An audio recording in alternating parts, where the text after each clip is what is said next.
And joining us for that is Ambassador Patrick Theros, former ambassador to Qatar, senior advisor to the Gulf International Forum, and a lifelong 40-year diplomat of the United States in the Foreign Service. And I learned so much when he's on. It's the one thing I circle in the week. I circle his name because I know I'm going to learn so much when he comes on, and I hope you are too. He's the best. And he's joining us now, Mr. Ambassador Patrick Theros. Thanks for being with us. John, thank you. Boy, I didn't realize I was paying you that much to praise me. I really appreciate it.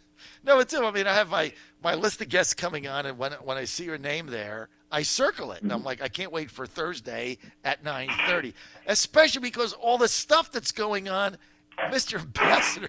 You can't make this up. You know I'm not a fan of Mohammed bin Salman. I think he's incompetent, and I think he's a liar, and I think he's a cheater, and I have nothing good to say about the guy in Saudi Arabia that we're doing business with. But now the U.S. finds out that they're buying new missile technology from the Chinese. What is the deal? They've actually been doing this a very long time. And we've known about it for years. I mean, the Chinese have been selling long-range missiles to the Saudis for years. So I was very surprised that all of a sudden this became a news item. The Saudis have always hedged their bets. Yes, they depend on us a great deal. They're totally, we are the bulwark of their existence in many ways. But I'll tell you, they have been hedging their bets for years. They've been buying Chinese missiles, something called the CS-8. They bought back in the 1990s. Always trying to keep up with their neighbors, so to speak, and trying to get ahead of them. So this is not new. What is new, I suspect, is the sophistication and the quantity they're buying now. So anyway, that's where that stands. So not new, not good, because it also undermines our argument with the Iranians that they shouldn't have missiles. Well, I mean, it totally undermines the argument, but is it if this has been going on, Mr. Ambassador, for some time, as you're suggesting, if it's been going on for some time, then why did it leak now? Because everything in Washington happens for a reason, right? So if our intelligence knew about this, if the State Department knew about it, why does it leak now?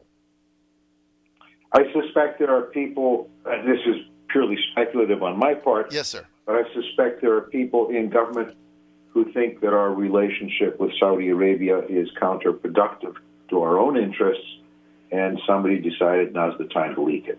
It's been a bit of an open secret. And I suspect much more than a leak. Somebody called this to the attention of the press and said, by the way, guys, you've never reported on this. Right. That's what happened. So basically, in your view, this has been going on for some time. We knew about it, but now there's a growing distrust in the State Department among diplomats in questioning our whole relationship with the Saudis. Let's get to the arms sales. President Trump wanting to override Congress, continue to sell arms to the Saudis. U.S. Senate has 22 resolutions in to try to find a way to block it. Some of it ties to what you just said, our relationship with them. Some of it ties to the ongoing war in Yemen. But the Trump administration seems determined to just march forward. I think MBS has given them a lot of pause recently. But why this blindness to just go forward with these people? What do you think that stems from, sir? I think a lot of it is the fixation on this is money and we should be selling this for money, which I find it isn't. In the final analysis, it isn't that much money, but I really think there is a fixation in the administration on let's make money out of these deals, and it doesn't really matter what happens. There are a couple of downsides to this.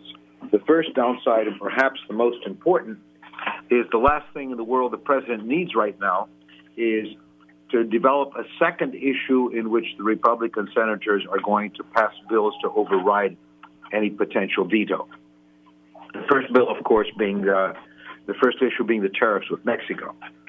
But even some of his staunchest supporters think that is a big mistake. Now, add this in, and I think the president runs the risk of eroding his influence in the Senate a great deal. Because, once you start going against him on a couple of things, then the third thing, the fourth thing becomes a lot easier. So I think for a variety of political reasons, this is really a wrong-headed decision. The third problem is it encourages the Saudis to continue pursuing what is, in effect, a wrong-headed policy that damages Saudi Arabia. The long-term interests of Saudi Arabia is not, that I have a great deal of affection for them, but the fact is that the political health of Saudi Arabia is important to the United States, and this is getting them in deeper and deeper. They're not going to defeat the Yemenis. There's not a ghost of a chance that they'll be able to defeat the Yemenis and impose their own rule on Yemen. So at some point, they've got to find a way out, a face-saving way out. And if we continue to sell weapons, if the president is going to go out on a limb and tell, I don't care what the Congress says, I'm still going to sell you the weapons,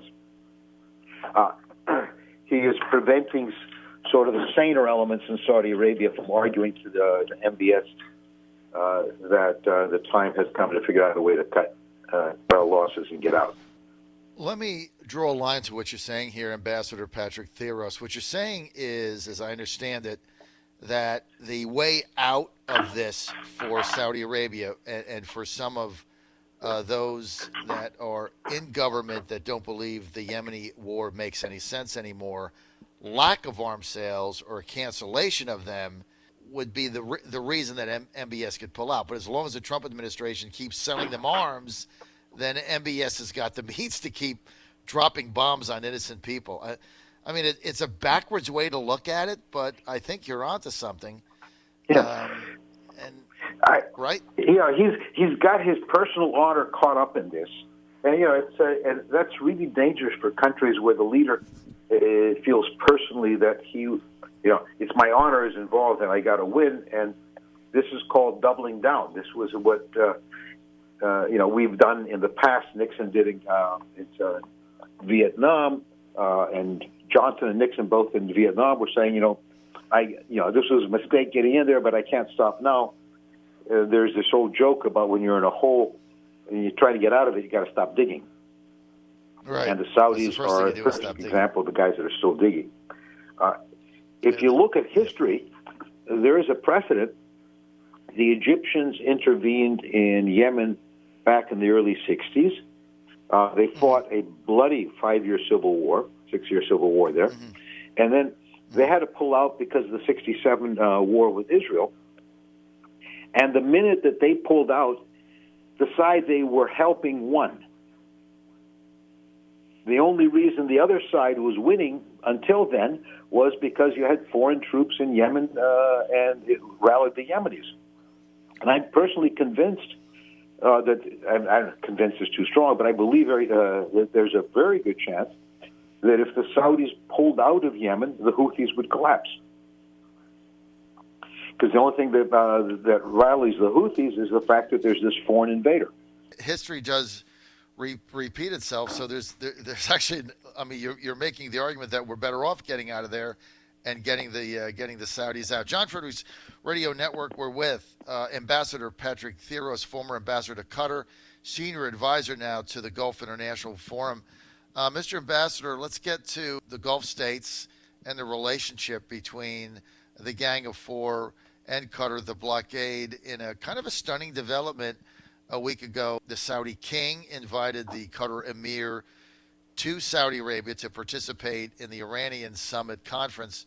Of course, the emir respectfully turned it down, but he did send his deputy emir there. And, of course, that invitation came from the king, not from the crown prince. A lot of people that study this, like me, came to the conclusion that, okay, this is the first step in some kind of an olive branch reconciliation? Where does it go from here? What was your take on that, sir? I think your instinct is right. I mean, the king may have even prevailed over Mohammed bin Salman and said, look, you cannot have such a situation where, in effect, think about it from the 30,000 foot level. You're calling this conference to confront Iran, and you don't invite the country that actually hosts the most important American military installation in the region. Just the optics of that are terrible. I think that there are people in Saudi Arabia who would like to find a way to step down from this one, just like I think there are people in Saudi Arabia who would like to step down from the war in Yemen. And this is one of those cases where it would have really looked very, very bad for the Saudis had they excluded the Qataris from what they said was an all-Arab conference, a large-scale conference to discuss Iran. So the Saudi position would have been untenable if they hadn't done it. So I frankly am not optimistic because the objective facts haven't on the ground changed. Right. But more power to them. I'm glad they did it. I'm glad they did invite them, and I'm glad I can, frankly, given past history, if I were the emir, I wouldn't have gone to Saudi Arabia either. But sending his deputy is very important. He, in fact, sent the crown prince. Right.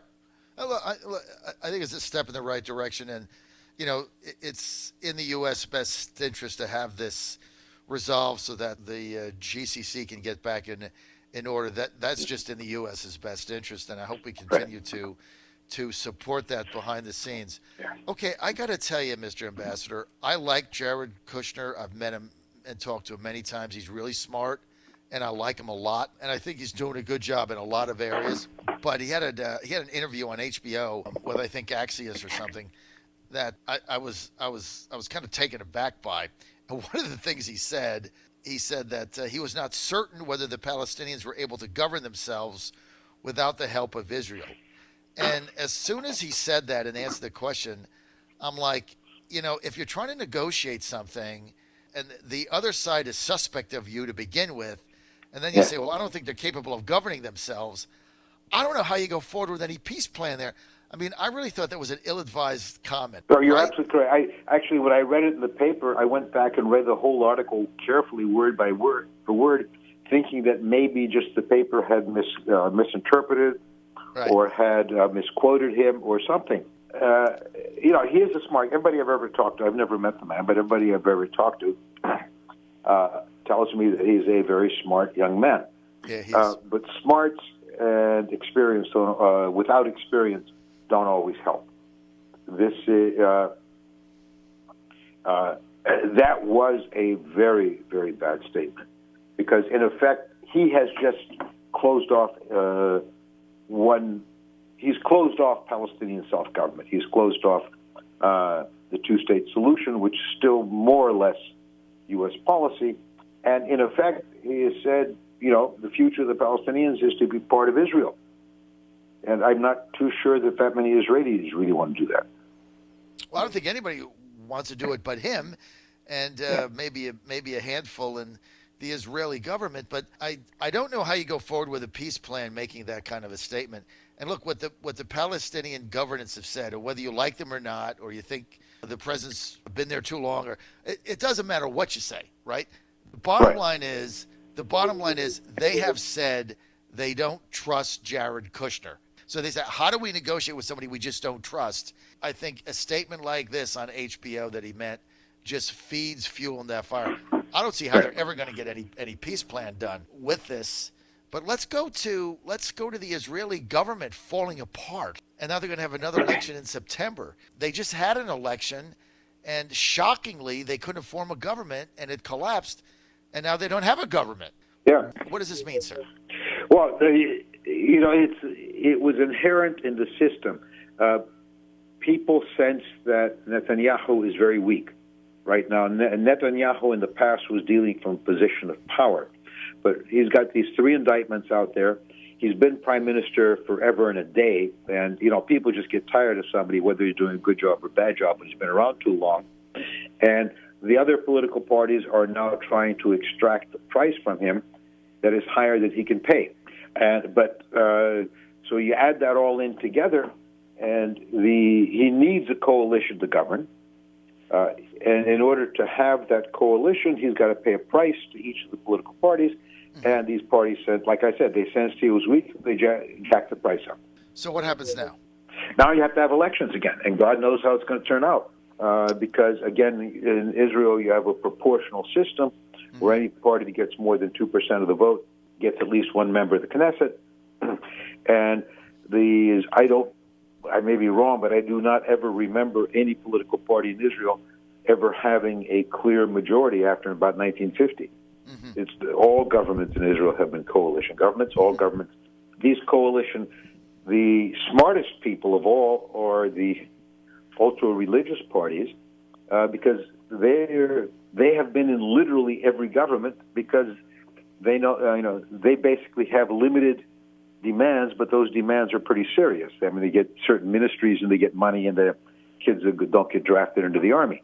Right. And we now have a lot of people who resent that. And on the right, you have Lieberman, whose constituency is almost entirely made up of recent immigrants to Israel who are not terribly religious, and who resent what the religious parties have got. So I think it's very difficult for Lieberman and the religious parties to be in the same government. So again, he's got to have elections. Government's paralyzed. I think the peace plan is paralyzed, insofar right. as it was going anywhere. And then by the time you have elections, we're going to be in our own political campaigning. We're going to be deep into that. So I have pretty much written off the possibility of a peace plan between now and the end of the American elections. I agree. If it can get revitalized, Mr. Ambassador, I agree with you. It would be latter half of 2021, 2022, assuming President Trump gets reelected, and I think he'll be. We're out of time. Mr. Ambassador, I want to thank you. Thank you again. For your insight. Ambassador Patrick Theros, former ambassador to Qatar, senior advisor to Gulf International Forum,